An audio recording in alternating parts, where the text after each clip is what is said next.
Meet Jay, an insurance claims processing officer at Acme Bank. He wants to search vehicle accident images by entering a few keywords, something like this.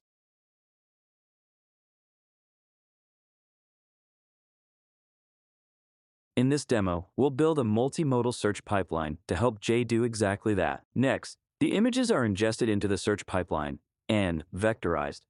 The vector embeddings are stored in Postgres with the PG vector extension enabled. Finally, a search UI queries these embeddings based on the search keyword. Let's build this pipeline using EDB Postgres AI pipelines. First, you need a Postgres cluster with the AIDB and PGFS extensions installed. In this example, we have a cluster hosted inside EDB Postgres Hybrid Manager.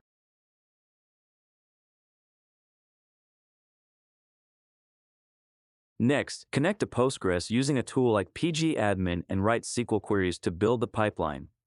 This includes creating a knowledge base from a storage volume and kicking off the bulk embedding of images using a visual model like Clip.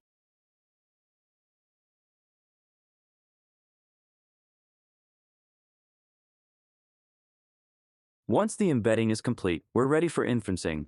For that, we use a simple web UI built with Streamlit. Jay types in "a Tesla crashed into a house" as a search term to see matching images in the results. He then tries several keyword variations to narrow down the search.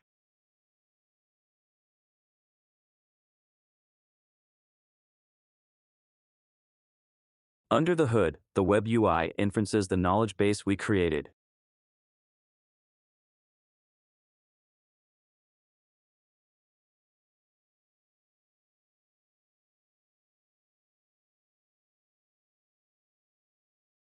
With EDB Postgres AI pipelines, Jay can efficiently search through thousands of accident images using natural language, making claims processing faster and more intuitive than ever before.